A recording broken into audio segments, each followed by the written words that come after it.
Sujet numéro 3.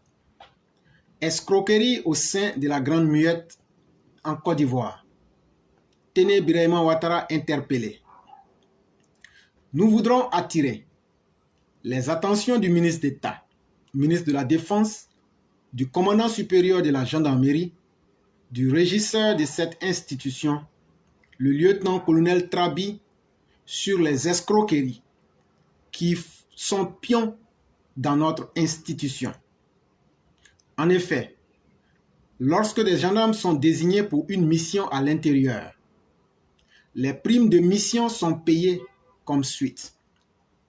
De MDL à MDL-C, la prime est de 8 400 francs. De adjudant à adjudant-chef, la prime est de 9 400 francs. La durée de la mission dépend de l'événement. Si les gendarmes étaient allés pour 7 jours, ces primes sont payées sans le logement et divers et ils doivent se débrouiller. Mais si la mission est pour 1 mois, le régisseur dit qu'il ne peut pas payer les montants cités plus haut. Il les divise par 2, c'est-à-dire 4 800 divisé par 2, non, 8 400 divisé par 2, vous obtiendrez 4 200. Alors, nous ne savons pas si l'État de la Côte d'Ivoire, si c'est l'État de la Côte d'Ivoire qui finance la gendarmerie ou l'argent sort de la poche de l'officier payeur. Et même les stages de l'extérieur, lorsqu'un sous-officier était désigné pour un stage dans un pays, la prime du gendarme était de 75 000 francs par jour. Mais le régisseur trouve que c'est trop. Il paye 100 000 francs maintenant à la personne et à la fin du mois du stage, il ajoute 10 000 francs sur la prime Covid du gendarme.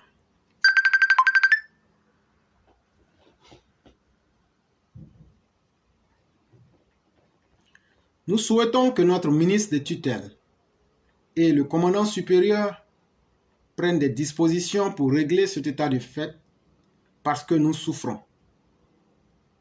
Nous avons aussi des familles. Imaginez quelqu'un qui est en mission pour 1 mois et on lui donne 125 000 francs. Vous voulez qu'il fasse comment? Pourtant, quand la fin de l'année arrive, le payeur fait des calculs comme s'il avait payé les primes de mission et de stage correctement, puisqu'il a les copies des ordres de mission et il prend cet argent. Il a aussi dans son bureau climatisé. Il ne sait pas comment les gens souffrent et il s'enrichit. Par ailleurs, les gendarmes étaient allés pour un stage extérieur. Le régisseur a payé la moitié de la prime et au retour, lorsqu'ils ont réclamé le reste, Trabi leur a dit d'oublier ça. C'est vraiment triste et malheureux que nos 2 responsables, à savoir le ministre d'État et le commandant supérieur, mettent de l'ordre pour stopper les abus de cet officier trop zélé. Signé un groupe de sous-officiers gendarmes. Et l'article existe sur Connexion Ivoirienne, comme vous pourrez le constater. Et donc, ce que l'article est en train de nous expliquer, c'est un commandant, comme vous l'avez entendu, il s'appelle Trabi, c'est lui qui est devant les paiements des primes des sous-officiers de la gendarmerie. Et avec tous les exemples qu'on a donnés, le monsieur se donne le droit de couper les primes. Je ne vais pas rentrer dans les exemples encore une fois de plus. Et qu'est-ce qu'il fait? C'est à prendre ou à laisser.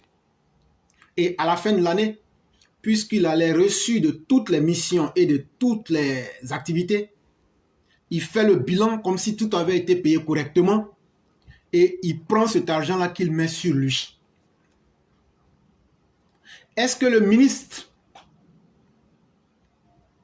Téné Birahima est au courant? Je dirais non. Est-ce que le commandant supérieur est au courant? Je dirais non. Pourquoi je dis ça, éclaireur? Je dis ça parce que lorsque le ministre Téné Birahima est venu, beaucoup de personnes ne savent pas.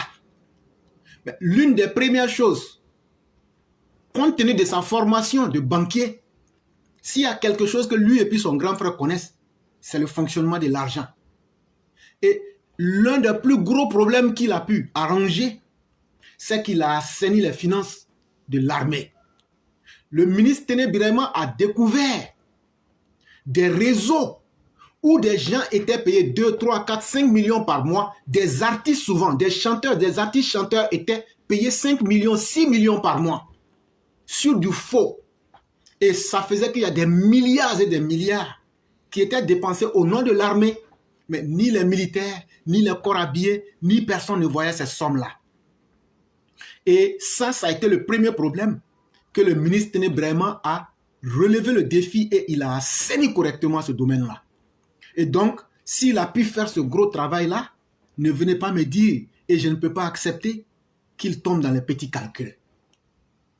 De même titre comme le commandant supérieur, parce que c'est lui qui met en exécution toutes les ordres même du ministre, comme vous le savez. Et donc, malheureusement, M. Trabi s'est transformé aujourd'hui en potentat. Et il est devenu aujourd'hui un dictateur, un pharaon sur les officiers. Et aujourd'hui, ces officiers-là, je me demande si ce n'est pas une manière pour lui de casser le moral là, des officiers pour qu'ils ne puissent pas avoir une bonne performance sur le terrain. Quand on essaye de frustrer ceux qui doivent assurer notre sécurité, chers Ivoiriens, quand ceux dont ils ont le droit de mériter, on refuse de leur donner parce qu'on a le pouvoir. Moi, je vais au-delà de ce pouvoir que l'on aurait. Mais je me demande, est-ce que ce n'est pas une stratégie? Est-ce que ce n'est pas une stratégie pour essayer de casser le moral des troupes afin que les troupes pensent que leur problème, c'est avec le gouvernement? Il faut que ce monsieur soit entendu. Ce n'est pas un secret, c'est dans les journaux, ça est là. Et donc, on ne peut plus cacher. Si on a pu voir ça dans les journaux et qu'on en parle actuellement, ça veut dire qu'il a exagéré. Et ça ne doit pas rester impuni. Et ça, j'en appelle au ministre de la Défense, Téné Birahima. Si vous nous entendez, monsieur le ministre, faites tout pour interpeller cet individu, pour lui demander. Si cet article est arrivé sur la place publique, ça veut dire que ceux qui ont parlé ont des preuves et ils sont là et c'est des personnes physiques qui peuvent se manifester à tout moment. Et ça, c'est pour détruire le travail, le bon travail que vous, le ministre, êtes en train de faire avec les bonnes œuvres. Et c'est pourquoi je dis toujours que nous saluons les vraies personnes et les personnes de bonne moralité qui sont là. Parce que nous savons qu'il y a beaucoup de personnes de moralité farfelue. On est conscient de ce facteur-là. Et M. Trabi vient de se faire prendre en pleine journée et c'est quelque chose qu'il ne faut pas tolérer. Et nous souhaiterions que si le procureur de la République nous entend, si le ministre contre la corruption nous entend, de se charger de ce problème-là et de faire le maximum de bruit possible pour que nos frères gendarmes et des corps habillés puissent rentrer dans leurs droits parce qu'eux, ils assurent nos sécurités. Et si eux ne sont pas à l'aise, ça veut dire que nous, notre vie n'est pas en sécurité. Alors que ce n'est pas la faute des autorités, c'est la mauvaise foi. C'est les instincts grégaires d'un individu qui veut non seulement devenir riche facilement, mais par la mauvaise méthode, mais qui veut devenir riche en frustrant la majorité des sous-officiers ou même de certains officiers. Et ça, c'est des choses, nous, on ne va jamais se taire là-dessus. Nous, on ne va jamais se taire là-dessus. Et je demande à tous nos cyberactivistes, une fois que l'article sera publié, communiquez là-dessus au maximum possible. Communiquez là-dessus au maximum possible pour que les autorités entendent cela et pour qu'elles puissent prendre des décisions radicales contre ce monsieur Trabi-là pour que ça cesse. Quand un corps habillé, vous ne savez pas, être corps habillé déjà, c'est signer déjà son arrêté de mourir. Et vous, ceux qui vont encore en mission, vous prenez encore les 8400 qui leur reviennent, vous divisez par deux, vous leur donnez la moitié. Maintenant, l'autre moitié là, ça va où? Pourquoi vous ne, si vous êtes soucieux, pourquoi vous ne dites pas au gouvernement que c'est trop, on va leur payer ça? L'argent là, vous mettez ça par devers vous-même. Ce n'est pas sérieux. Ce n'est pas sérieux. Et la même chose aussi Monsieur le ministre, les gens qui sont les fournisseurs de l'État au niveau de l'armée, il y a beaucoup qui ne reçoivent pas leur argent en temps et en manière. Et quand souvent on a certains de nos mères, les gens même se proposent de coucher avec elles, quand ils n'ont aucun argument et qu'ils savent qu'ils doivent payer pour blesser la dignité de certaines mères ou de certaines personnes, ils disent tant que je ne couche pas avec toi, je ne donne pas ton argent. Il y a certains même qu'on appelle monsieur 10%. Parce que ça, c'est déjà quelque chose de clair. Lui doit avoir 10% dans l'argent, quel que soit le contexte. Et ça, ce n'est pas fait. Et si une société fonctionne comme ça, ça devient une société du chaos, ça devient une société du désordre. Et donc, c'est pourquoi nous venons dire ici ce qui est vrai. Moi, ce n'est pas moi qui ai dit cela. Ce n'est pas mon enquête. Mais si Connexion Ivoirienne.net a pu mettre ça aujourd'hui, ça veut dire que l'affaire est plus grave que ce que nous sommes en train de dire. Et sincèrement, si nos autorités nous entendent, à commencer par le ministre en question de la sécurité du pays, monsieur le ministre, le beau travail que vous êtes en train de faire, ne laissez pas les brebis galeuses saper le moral de nos troupes, créer des discussions et des suspicions là où il ne faut pas. Nous sommes aujourd'hui dans une atmosphère où les gens doivent avoir le moral, où les gens doivent être dans un traitement, et vous le faites. Mais comment se fait-il que votre travail est saboté? Est-ce que l'individu a plus de force que vous, le ministre de la Défense? Je ne crois pas. Et donc, il faut que cet individu soit interpellé et que tous ceux qui se sont sentis blessés ou qui ont des preuves contre lui, qu'ils puissent sortir. Et lorsque cet individu sera interpellé, pour poser plainte contre lui. Et je dis à ces sous-officiers-là, vous pouvez contacter anonymement le bureau du procureur. Vous pouvez contacter anonymement le bureau du procureur de la République. Ou bien, vous partez au tribunal militaire d'Abidjan, vous posez plainte contre lui sur la base des preuves que vous avez et cet individu sera interpellé.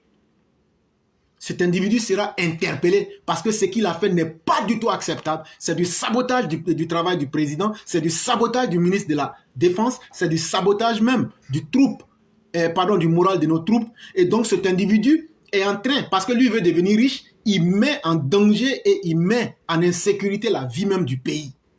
Et ce n'est pas acceptable. Ce n'est pas acceptable. C'est ce que je pouvais dire sur cet article-là, en attendant que peut-être certaines personnes qui ont plus de détails pourraient peut-être sortir pour venir parler. Même si c'est dans l'anonymat, vous pourrez parler.